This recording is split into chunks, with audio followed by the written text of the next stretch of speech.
De Nazaret, pequeño y pobre taller, en su labor está José y el niño quiere aprender.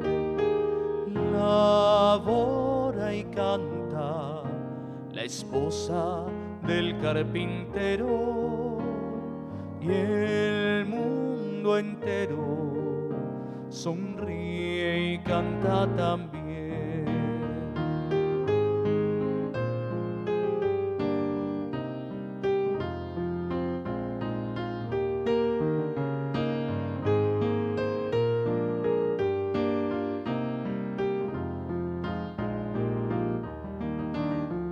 En el taller de Nazaret, pequeño y pobre taller, silencio y paz, amor y fe, Jesús, María y José.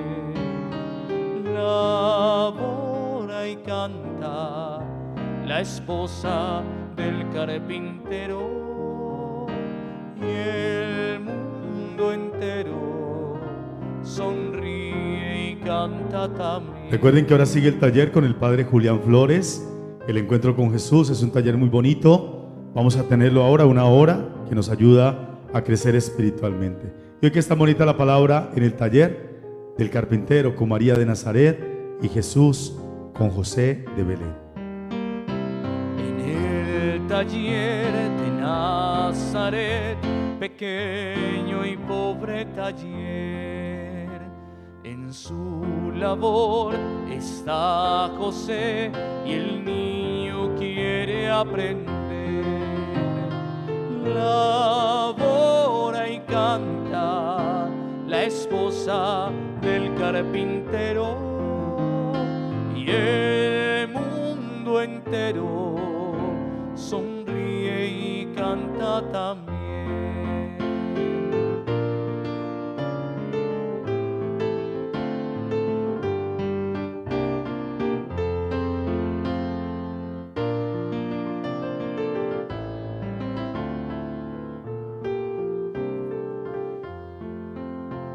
En el taller de Nazaret, pequeño y pobre taller, silencio y paz, amor y fe, Jesús, María y José. Labora y canta la esposa del carpintero y el mundo entero sonríe y canta también.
Bueno, buenas noches para todos los que nos están viendo, los que están acá con nosotros.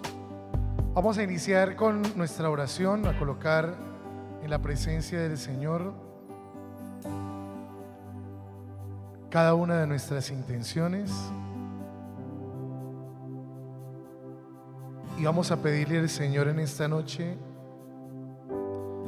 que, como lo veíamos hace 8 días, en cada batalla el Señor nos asista, el Señor nos atienda, el Señor nos regale su bendición en cada lucha, en cada camino, en cada emprendimiento, en cada deseo de nuestro corazón. Y vamos a pedirle al Señor en esta noche que nos enseñe a confiar en Él. Por eso vamos a decirle: enséñame, Señor, a confiar en ti. Enséñame a confiar en ti. Enséñame a confiar en ti. Enséñame a confiar en ti.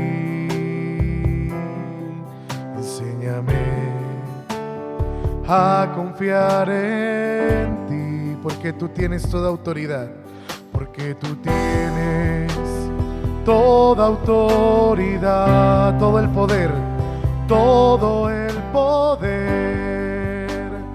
Quiero confiar en ti, porque tú tienes toda autoridad, que tú tienes toda autoridad, todo el poder, todo el poder.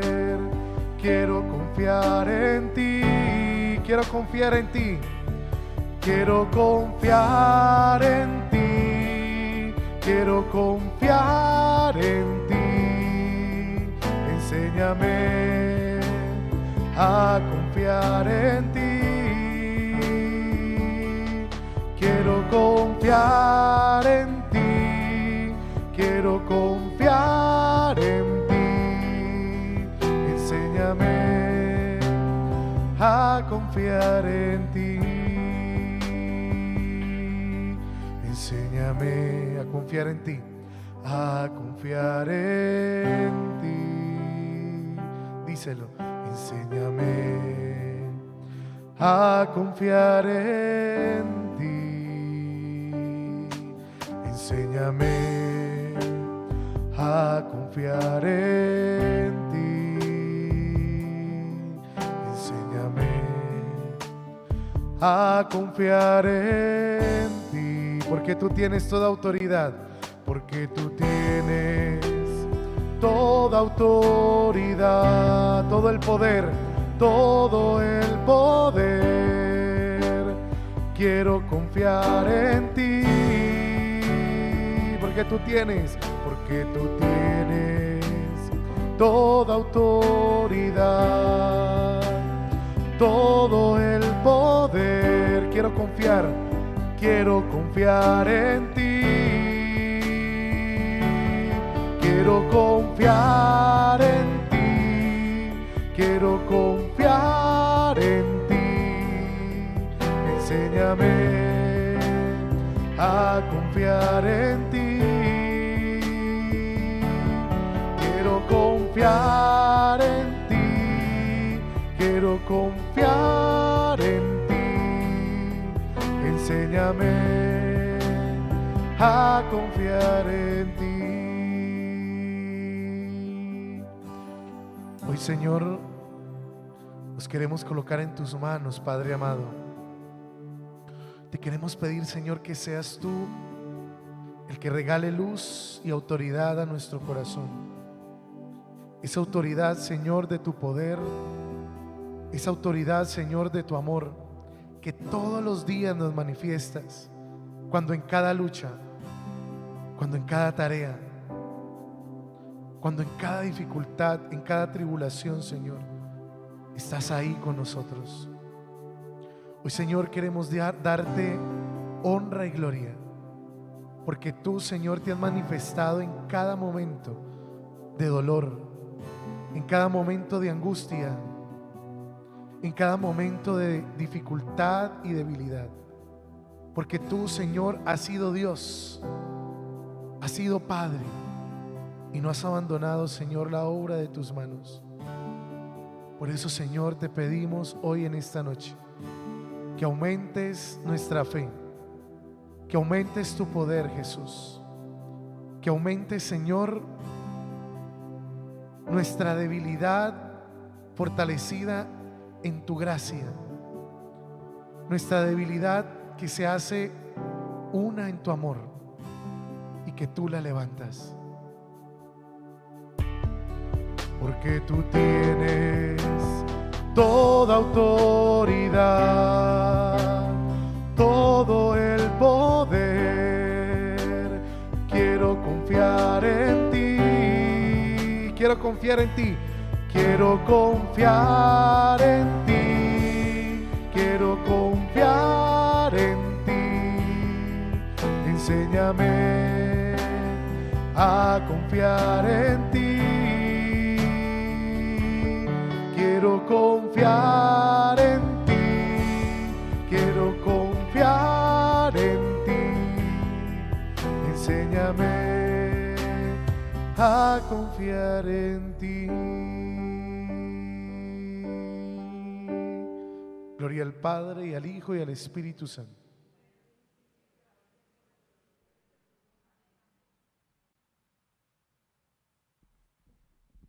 Bien, hace 8 días hablábamos de lo que significan las batallas espirituales.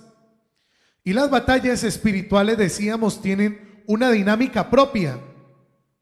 Esa dinámica propia que tienen las batallas espirituales es que la vida espiritual es batalla, bendición, batalla, bendición.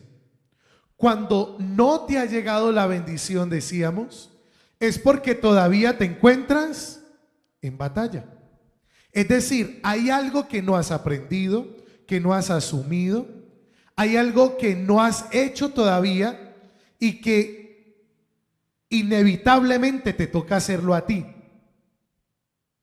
Hay una gran mentira de la vida espiritual que se ha acuñado en nuestro corazón y es esta: entréguele todo a Dios, que Dios va a hacer. Y esa mentira espiritual hace que uno se exima de la responsabilidad que tiene de su propia vida. Entonces decir, entréguele todo a Dios y deje que Él haga, es dejar de ser protagonistas en la propia vida de nosotros, y eso no es posible en la vida espiritual. Porque en el fondo es mi vida, que yo se la entrego a Dios para que me regale guía en ese camino, pero que no le puedo entregar toda la responsabilidad a Dios y eximirme de lo que yo tengo que hacer, porque en últimas Dios obra, pero el que toma las decisiones soy yo. Dios no puede tomar decisiones por mí, porque hay algo que Dios no nos quita nunca, y es nuestra libertad. La libertad nuestra nace de un amor profundo de Dios, que a través de la obra que hace en nosotros, nos pide que nosotros mismos aceptemos esa voluntad en nuestra vida. Entonces, entregarle todo a Dios es una mentira espiritual, porque muchas veces, entregándole todo a Él, nos eximimos de nuestra responsabilidad y de la toma de decisiones que inevitablemente Dios pide tomar, valga la redundancia, en cada una de nuestras decisiones. Esas decisiones las tomamos nosotros. Entonces, esa mentira espiritual de entréguele todo a Dios y deje que Dios haga, realmente la vamos a descubrir más adelante con unas propuestas de charlas que les vamos a dar al final.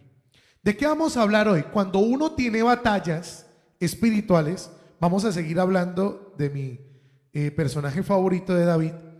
Cuando uno tiene batallas espirituales, uno a la batalla, decíamos, no puede ir con una espada de palo, tiene que ir con todas las armas, porque si no ya de entrada sabes que tienes perdida esa batalla.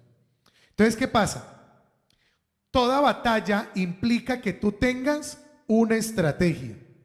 Es necesario que en nuestra vida espiritual nosotros tengamos unas armas, pero también es necesario que uno tenga una estrategia, es decir, una forma de aplicar y de utilizar esas armas que el Señor nos regala. Entonces, en esa batalla espiritual que tenemos, descubrimos esto. En 1 Samuel capítulo 17, 32, para los que están en la casa y quieren ir buscando en la Biblia, dijo a Saúl. ¿Quién dice a Saúl? David habla con Saúl porque Saúl es el rey, pero lo ve desanimado en la batalla contra Goliat. Seguimos en este capítulo de la batalla con Goliat. Y David le dice a Saúl: no se desaliente el corazón de nadie a causa de él. Su siervo, es decir, David, irá y peleará con ese filisteo. Hay una cosa que es importante, y es que muchas veces uno tiene actitudes del corazón que por no conocerlas, no sabe cómo utilizar las herramientas que tiene en las batallas que se le presentan. Entonces hay gente que en la vida tiene mucho talento, pero el talento no es sinónimo de éxito, hermanos. Hay mucha gente que ha sido muy talentosa en el mundo y en la vida, pero que ha fracasado con su proyecto de vida porque desafortunadamente el talento no lo es todo. Si uno tiene talento, eso es un porcentaje de tu éxito. Pero para que tú seas exitoso con el talento que tienes, tienes que identificar las actitudes escondidas y profundas de tu corazón que hace que tu talento no esté al 100%. Hay veces que hay gente que tiene mucho talento, que tiene muchos dones y fracasó en la vida. ¿Y por qué fracasó en la vida? Porque hubo muchas cosas que no identificó de ella, que no le permitieron llevar a su real potencial todos los talentos y dones que Dios le había regalado. Entonces, aquí hay una actitud secreta del corazón en Saúl. Saúl, que es el rey, ve cómo Goliat desafía al Dios de los ejércitos, desafía a Yahvé, y nadie defiende el honor y el nombre de Yahvé. Ya David denota en el corazón de Saúl que está desanimado, ha perdido la esperanza. Hay algo dentro de él que no funciona. Por eso, un elemento fundamental en las batallas es que uno tenga una estrategia. Y el primer ítem para uno tener una estrategia en la vida espiritual es establecer cuáles son las actitudes secretas de mi corazón que no me dejan hacer la voluntad de Dios. Hay actitudes secretas de nuestro corazón que no nos dejan ver claramente ni nos dejan realizar la obra de Dios en nuestra vida. Lo identificamos en 3 elementos. Las batallas espirituales se ganan o se pierden en lo secreto del corazón. Hay gente que ya cuando se le presenta una dificultad la tiene perdida. ¿Por qué? Porque desafortunadamente en su corazón no tiene aliento de vida para luchar esas batallas.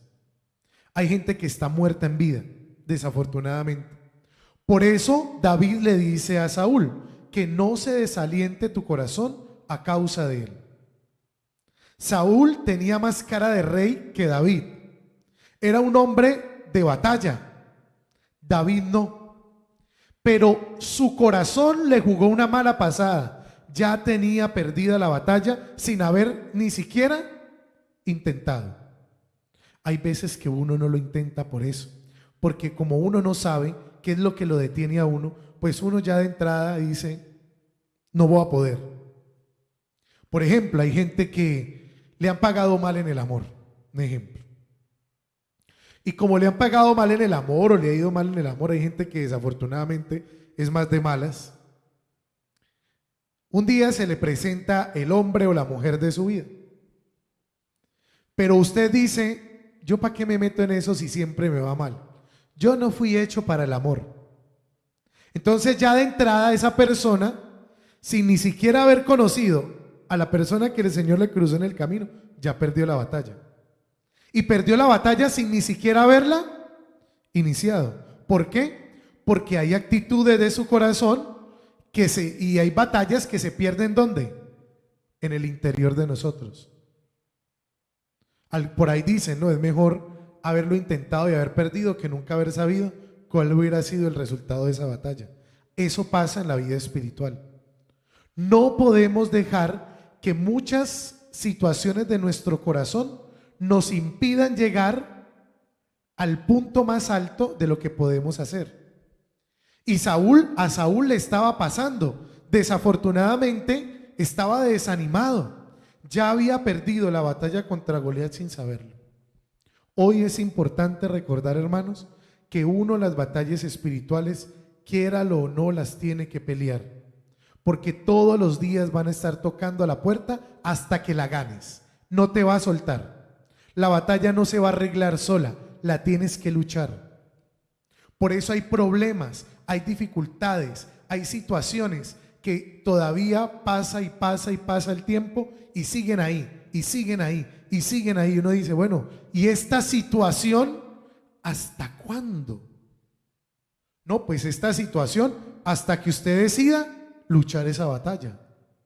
Porque usted no puede esperar a que los planetas se alineen y las cosas se arreglen solas. Los problemas verdaderos de la vida no se arreglan solos. En ellos siempre hay que tomar decisiones. Siempre implica que uno haga algo de parte de uno para afrontar esa dificultad, para asumir esa tribulación. Los problemas no se arreglan solos. A usted no se le va a quitar ese genio de demonio que tiene solo. No. A usted no se le va a quitar lo celoso o lo celosa solo. No. A usted no va a ser una mejor mujer o un mejor hombre o un mejor esposo o un mejor hijo solamente dejando que el tiempo pase y a ver para cuándo. No. A uno le toca tomar decisiones en cada pelea y batalla espiritual que tiene. Entonces, las batallas de la vida espiritual se ganan o se pierden ya desde adentro. Segundo, cuando yo identifico esas actitudes secretas, entonces hay algo que tengo que hacer, y es que tengo que buscar el rostro de aquel que le da sentido a la misión y a la obra que Dios está haciendo. ¿Qué quiere decir esto? Cuando llegue el momento en que esa tribulación o esa dificultad o esa batalla que usted tenga siente que lo dobla o la dobla, hay un momento donde Dios te dice a ti, tienes que rendirte, tienes que doblarte. Recordemos a Jesús en el Getsemaní. Cuando hubo un momento de tribulación extremo que Jesús tiene en su camino hacia la cruz, es en Getsemaní. Y cuando Jesús siente que esa tribulación ya llena su vida y siente que lo dobla, ¿qué hace Jesús? Acude a su Padre y ora fervientemente. Dice uno de los evangelios que lloró hasta lágrimas de sangre. ¿Por qué? Porque hay cosas, hermanos, que uno se da cuenta que solamente las puede sostener el Señor. Entonces uno tiene que buscar en medio de la batalla, de la tribulación, eso que me puede sostener en el momento de la pelea. Y lo único que uno lo sostiene es Dios. Si usted busca consuelo, si usted busca consejo, si usted busca fuerza en los humanos, puede que la encuentre, pero rápido se agota. Solamente cuando uno busca el rostro de Dios, ahí tiene lo que necesita para cada batalla. Antes no. Porque es que lo que normalmente uno hace es, le cuenta a los amigos, a un conocido, al mejor amigo, a la mejor amiga, a una persona. Y el día que esa persona no esté, ¿qué pasa? Entonces toca empezar a entender que un elemento fundamental es que en todo momento de dificultad, de tribulación y batalla, hay que buscar el rostro de Dios.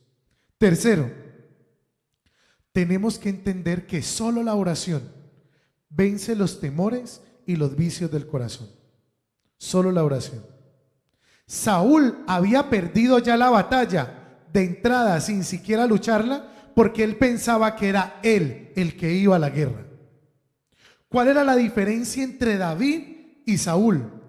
Que David ya había experimentado en su vida que toda batalla que él tenía, y ya vamos a ver a qué nos referimos, toda batalla que él tenía no la luchaba solo, era Dios quien lo respaldaba. Uno tiene que convencerse, hermanos, en la vida que Dios lo respalda a uno. Pero ¿por qué no sentimos muchas veces ese respaldo?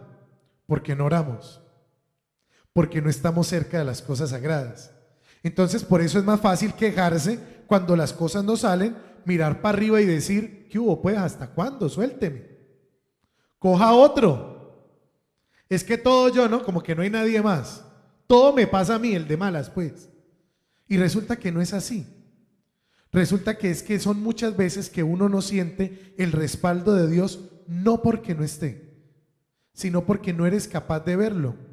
Porque vamos a ver en el segundo elemento que uno sufre de miopía espiritual, y vamos a ver en qué consiste. Entonces, hoy es importante, hermanos, reconocer que para uno ir a pelear la batalla necesita una estrategia. El primer elemento de esa estrategia para luchar las batallas es identificar las actitudes secretas del corazón. ¿Qué es lo que muchas veces te detiene a ti, espiritualmente hablando, para que luche esas batallas? Segundo, en la estrategia espiritual, en las batallas espirituales, normalmente uno sufre de algo que llamamos miopía espiritual. ¿Qué es la miopía? Es esa enfermedad de los ojos que no deja que uno enfoque de lejos. ¿Por qué no enfoca de lejos? Porque hay una curvatura de la retina que hace que la luz llegue antes que a la retina, una curvatura ahí, más o menos fue lo que investigué. La luz llega antes a esa curvatura que a la retina y hace que uno no pueda enfocar bien. Es decir, la miopía espiritual es esa tendencia espiritual de uno a no ver claramente lo de Dios en la vida de uno. Pero ¿cómo sucede eso? Y eso le pasaba a Saúl. Saúl le dice, sigue con miopía espiritual. No solamente ya perdió la batalla adentro, sino que exterioriza la pérdida de su batalla, porque le dice a David, no puedes ir tú solo, respondió Saúl. No hay forma de que tú puedas pelear contra ese filisteo y ganarle. No hay forma. ¿Ven que ya tenía perdida la batalla? Ni siquiera lo había intentado y ya había perdido toda esperanza. Eres tan solo un muchacho, ojo con esto, y él ha sido un hombre de guerra desde su juventud. Saúl también era un hombre de guerra. Pero a pesar de ser un hombre de guerra, ya había perdido la batalla sin lucharla. ¿Por qué? Porque había algo en su corazón, habían actitudes interiores que no lo dejaban descubrir el poder de Dios. Y muchas veces a uno el poder de Dios a veces no se planifica en la vida de uno. ¿Por qué? Porque desafortunadamente uno desconfía del Señor. Por eso cantábamos ahora, quiero confiar en ti, quiero confiar en ti. Enséñame a confiar en ti. La confianza es la certeza de la acción de Dios más allá de los ojos, de mis ojos que pueden ver. Y eso nos falta mucho. Y por eso muchas de las guerras espirituales de nosotros las terminamos perdiendo. Él es un hombre de la guerra y tú apenas un muchacho. Eso era lo que veía. Eso era lo que se le presentaba a los ojos a Saúl. Que el muchacho, ese David que se prestaba para la guerra, no tenía a sus ojos lo que necesitaba para ganar esa guerra. ¿Cuáles son las causas de la ceguera? Podríamos identificar 3. Y 3 sobre todo actitudes para vencer la ceguera. Normalmente dicen por ahí, todo entra por los ojos. Y eso pasa sobre todo también con la vida espiritual. Todo entra por los ojos muchas veces. Entonces, ¿qué le pasa a Saúl? Que sus ojos están puestos ¿en dónde? En lo que puede ver. ¿Y qué era lo que veía? Un flacucho ahí con cara de nada contra un hombre consumado en la guerra. Eso era lo que sus ojos veían.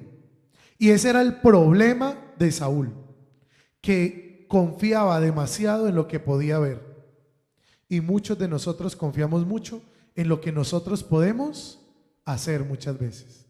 Y cuando nosotros no podemos, muchas veces también le quitamos ese mismo poder a Dios. Creemos que como nosotros no pudimos, a veces Dios tampoco va a poder. ¿Cuál era el segundo problema? Que Saúl no descubría que los elegidos de la fe, las personas que Dios elige para las batallas, casi siempre no tienen la aptitud, no la actitud, no, la aptitud con P, la aptitud para la misión. Moisés era tartamudo, Jeremías era un niño, Pedro, Santiago y Juan solamente servían para pescar. Entonces, si uno se coloca a ver a través de la Biblia, ¿quiénes fueron escogidos para las misiones más importantes de la salvación? Nos daremos cuenta que a ojo de buen cubero uno no veía nada bueno en ellos.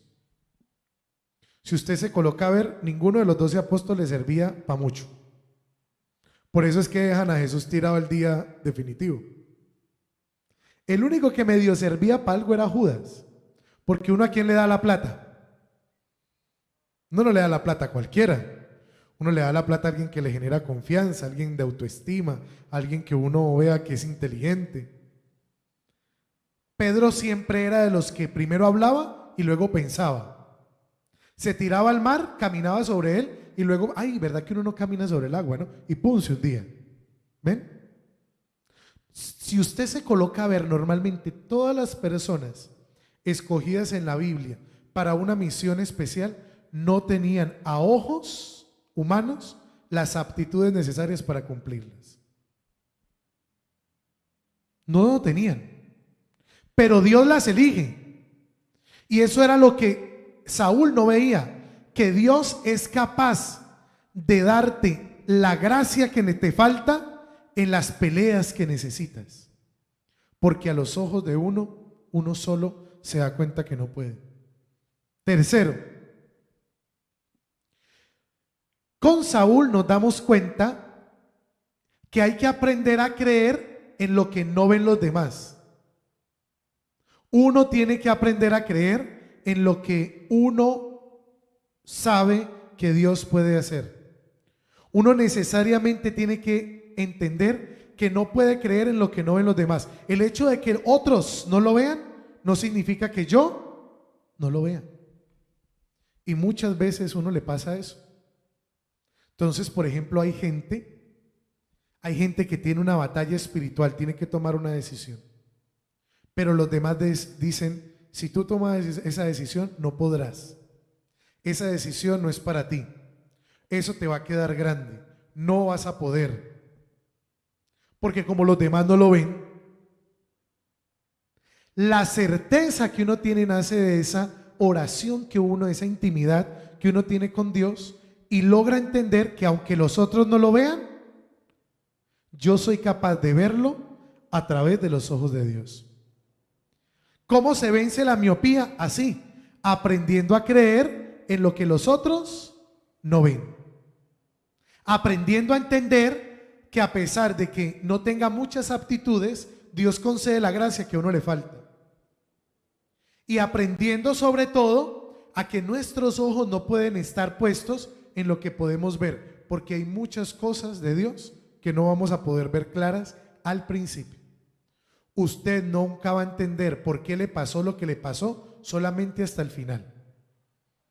Cuando a uno le pasan cosas difíciles en la vida, cuando uno tiene momentos duros, uno no sabe durante el proceso por qué le pasó, cuál era el propósito, qué tenía que aprender. Uno siempre lo aprende ¿cuándo? Al final. Antes no. Entonces, en nuestras estrategias de batalla, la primera es vencer y conocer los secretos del corazón. Y segundo, aprender a vencer nuestra miopía espiritual. ¿Qué es lo tercero? Esto es como un trípode, ¿no? Esas donde están las cámaras, normalmente son trípodes, tienen 3 patas. En la estrategia espiritual para las batallas, uno tiene un tercer elemento y el tercer elemento es aprender a construir desde lo secreto. ¿A qué nos referimos con esto? Dice el libro de Samuel: lo he hecho, contesta David, porque ¿qué le había dicho Saúl? Él es un hombre de batalla y tú eres apenas un muchacho. ¿Cómo vas a ir a la guerra con él? Y David le contesta: lo he hecho con leones y con osos. Lo he hecho con leones y con osos, ojo. Y lo haré también con este filisteo, pagano, porque ha desafiado al Señor a los ejércitos del Dios viviente.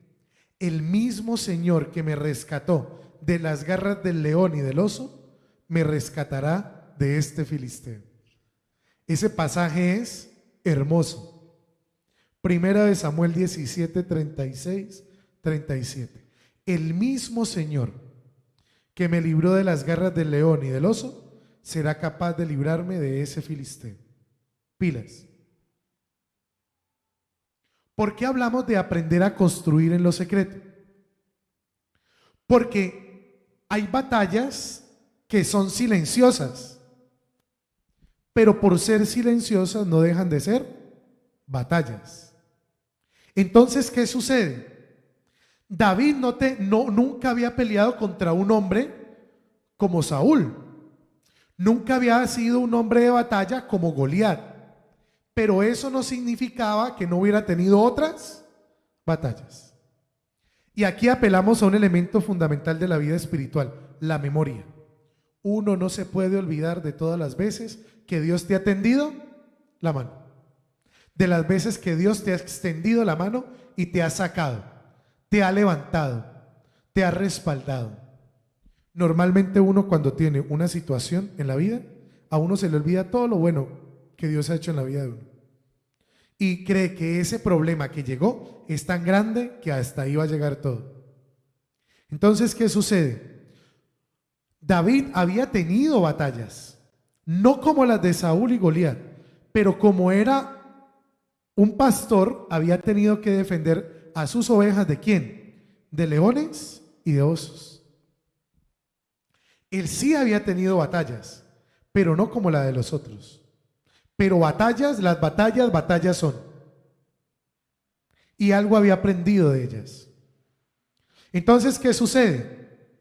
Que David entiende que así como Dios lo ha sostenido y respaldado en cada uno de esos momentos, este momento no va a ser la excepción. Todos hemos tenido batallas.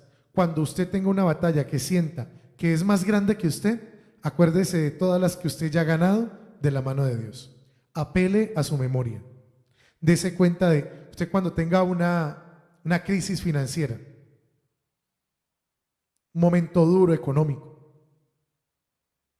Mire para atrás. Revise y se dará cuenta de cuántas veces usted ha tenido ese problema, cuántas veces has tenido esa dificultad y cuántas veces Dios te ha sostenido. Y mírenos aquí, cuántas veces has tenido problemas en el trabajo, en tu vida personal, y mírenos aquí. Entonces, ¿qué era peor? ¿Luchar contra un oso, un león o una persona? Pues pelear contra un oso o un león es brutal, mucho más difícil que con una persona. Y ya David había ganado esas batallas. Batallas silenciosas, pero al final, batallas.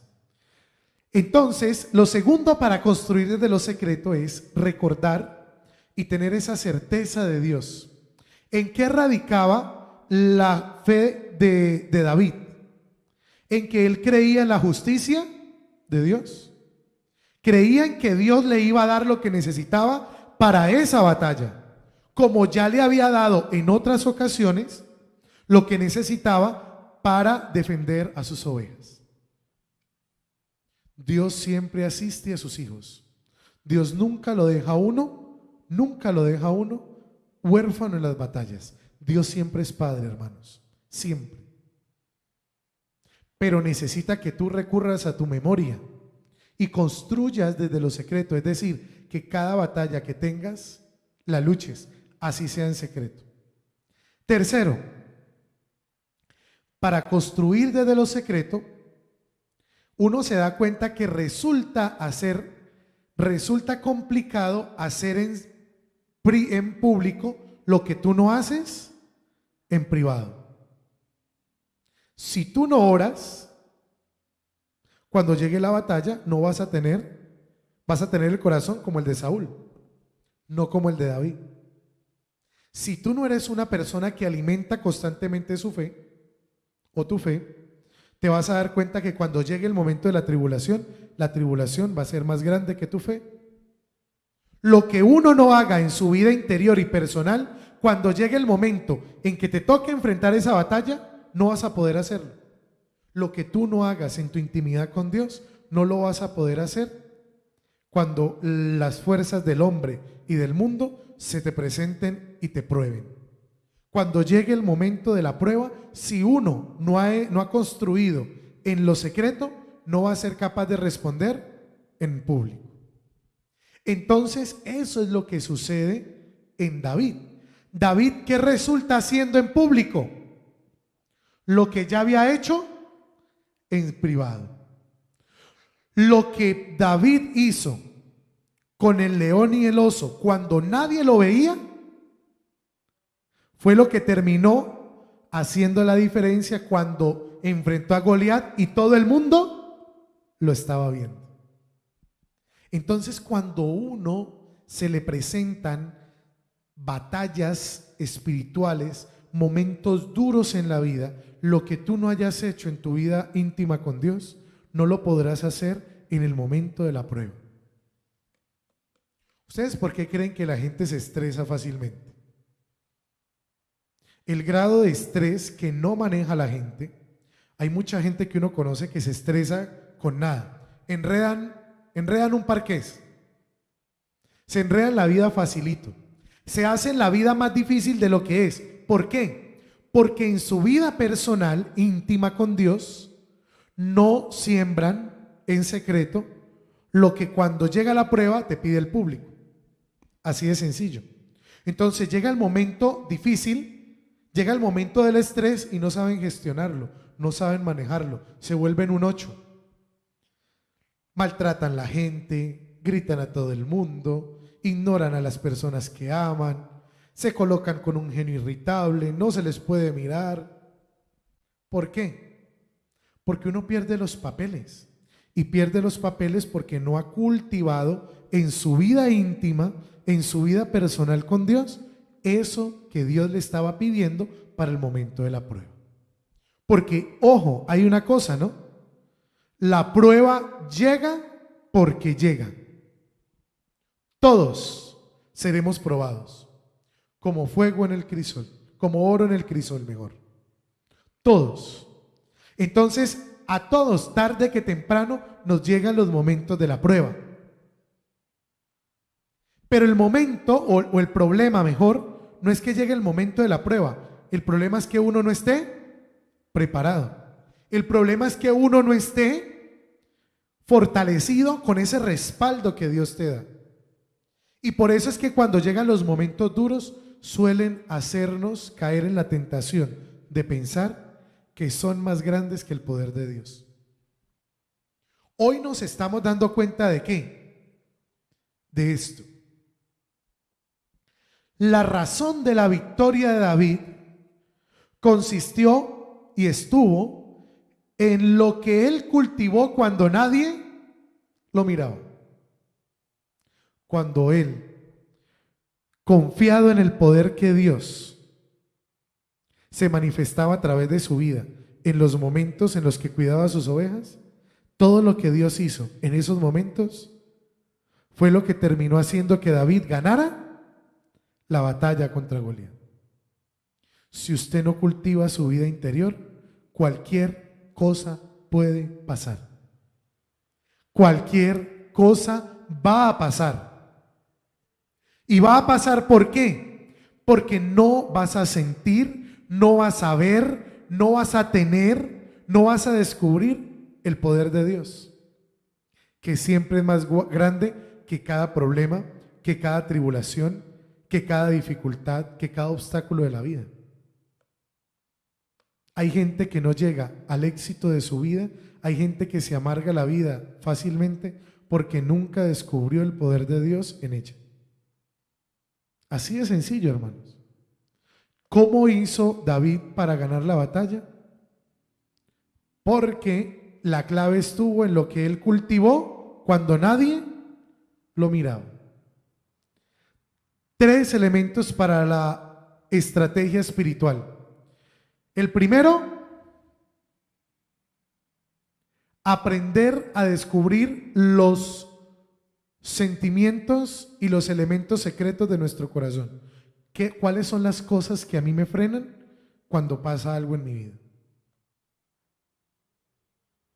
Segundo, aprender a descubrir cuál es mi miopía espiritual. Es decir, eso que muchas veces no me deja ver claro que Dios siempre ha estado y que siempre va a estar. Y tercero, sobre todo, que uno tiene que aprender a construir en lo secreto lo que el mundo te va a pedir y te va a exigir en el momento de la prueba pública. Si no haces esas 3 cosas, si no aplicas en tu vida una estrategia de batalla, la batalla la vas a perder como Saúl, sin haberla luchado, sin haber ni siquiera dado el primer paso adelante en esa lucha que tenías. Y todos los días nos vamos a dar cuenta que tarde que temprano, cuando llega la prueba, y llegará, y va a seguir llegando, no es que es una prueba. La vida es una constancia de muchas pruebas que uno va teniendo a lo largo de su vida. Pero no es lo mismo uno enfrentar esas pruebas con tu estrategia de batalla, habiendo cultivado en secreto lo que te pide la batalla cuando se te presente, que hacerlo solamente con tus fuerzas, que nunca van a poder algo tan grande como el poder de Dios. Dentro de 8 días vamos a empezar una serie de catequesis sobre un tema que me parece muy chévere. La palabra evangelio significa buena noticia, ¿no? El evangelio es una buena noticia. Entonces, podríamos decir, quiero que me entiendan lo que voy a decir, las charlas que van a seguir a continuación del martes en adelante son geniales porque nos van a ayudar a desenmarañar 8 mentiras espirituales que suenan como verdad. 8 mentiras espirituales que suenan como verdad. Eso es lo que se viene.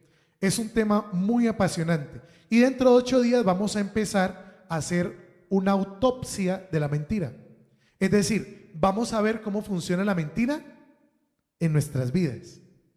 Porque primero vamos a empezar hablando de la mentira y luego vamos a empezar a descubrir cada una de esas 8 mentiras. Por ejemplo, como para que se animen. Primera mentira, no la vamos a ver dentro de 8 días. Dentro de 8 días vamos a hablar de la mentira y dentro de 15 vamos a empezarla con la primera.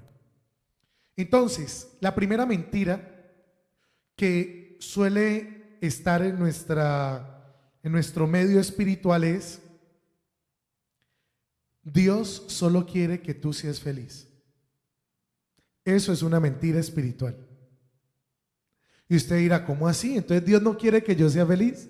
Sí, pero no. Es decir, vamos a ir descubriendo por qué eso es la mitad de una verdad. Y una verdad medias termina siendo una mentira. Entonces, lo primero que vamos a descubrir en esa primera mentira es eso. ¿Por qué esa frase de Dios solo quiere que seas feliz es una mentira espiritual? ¿Por qué empecé hablando del tema del Evangelio? Porque esto es de un autor que tiene un libro que se llama El Evangelio de Satanás. Es decir, la buena noticia de Satanás. ¿Por qué es una buena noticia de Satanás? Porque pues el enemigo, el diablo, utiliza muchas estratagemas, dice San Pablo, para hacernos presentar lo bueno como malo y lo malo como algo bueno. Decirnos esas mentiras que lógicamente parecen muy buenas es una de las estrategias que utiliza el enemigo para confundirnos espiritualmente. Entonces dentro de 8 días vamos a empezar con la autopsia a una mentira, y dentro de 15 vamos a hablar de la primera mentira, que es Dios solo quiere que sea feliz. Si quieren descubrirlo, pues bueno, síganos acompañando todos los martes. Si los que están en la casa, por ejemplo, hay gente que me ha preguntado que si puede venir al templo aquí para que vea las charlas en vivo, lo puede hacer. Apenas se acaba la Eucaristía, nosotros empezamos y lo pueden hacer, se pueden quedar acá. Hay muchas personas que suelen quedarse, toman nota. En caso de que de pronto usted no lo quiera seguir viendo por YouTube, sino que quiere venir al templo, lo puede hacer. Y aquí vienen nuestros patrocinadores. Bueno, mi nombre es Julián, por la gente que tal vez todavía no nos conoce. Mi nombre es Julián Flores y soy formador del equipo del Seminario Santiago Apóstol. El Seminario Santiago Apóstol es el seminario de profesionales. ¿En qué consiste el seminario de profesionales? El seminario de profesionales es una experiencia para personas entre los 25 y 43 años, más o menos, que ya siendo profesionales se animaron y sintieron el llamado para descubrir el discernimiento y para hacer el discernimiento para ser sacerdotes. Hay veces que la gente piensa que al seminario solamente pueden ingresar personas jóvenes, pero esta modalidad del seminario que tenemos hace que nosotros recibamos en nuestro seminario a jóvenes o adultos entre esos rangos de edad, solteros, que quieran empezar a discernir el proceso para ver si el Señor los está llamando a la vida sacerdotal. ¿Por qué digo esto? Porque pues muchas personas no conocen esta experiencia, de manera que si de pronto alguna persona conoce a alguien que esté con inquietud vocacional, si de pronto un hijo que ya sea profesional, uno de los requisitos es eso, es que ya debe ser por lo menos técnico o profesional en cualquier área. Nosotros tenemos abogados, chicos con maestría en química, tenemos un juez, tenemos ingenieros civiles, comunicadores sociales, no importa lo que haya estudiado, pero si siente el llamado vocacional, puede buscarnos en la página de Facebook como Seminario Mayor Santiago Apóstol, y ahí nos puede contactar en manera, pues, si alguno conoce alguna persona que quiera entrar al seminario.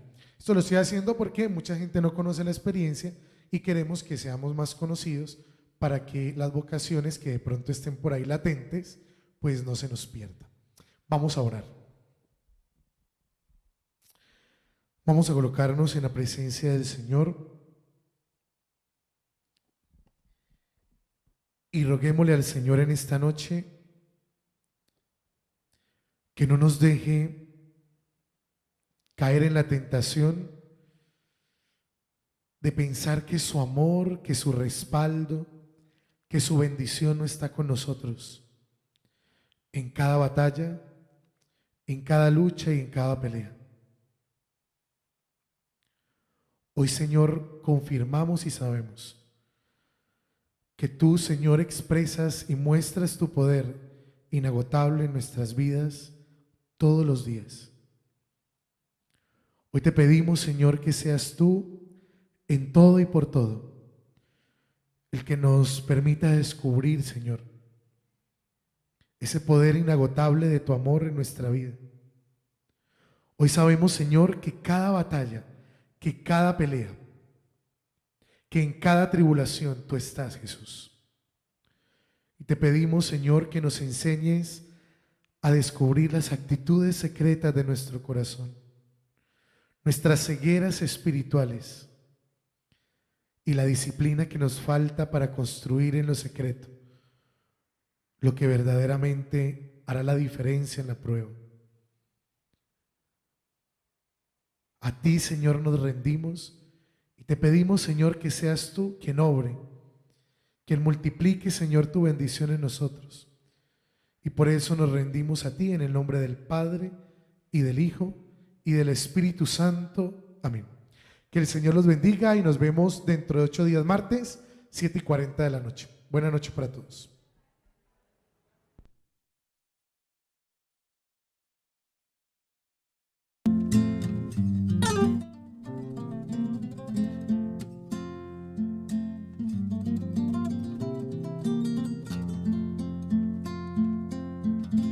Sé que tiene usted razón y que son puras verdades, que las cosas no andan bien con tantas necesidades, que en la lucha por vivir uno pierde la confianza, que con el amor no alcanza para sentarse a comer. Pero no pierda la fe, ni abandone la esperanza. Dele gracias a la vida, dele gracias al Señor. Dele gracias a la vida, que podría ser peor. Dele gracias a la vida por todo, que la vida es amor, que ella no tiene la culpa de todo lo que pasó. Dele gracias a la vida, que es un regalo de Dios.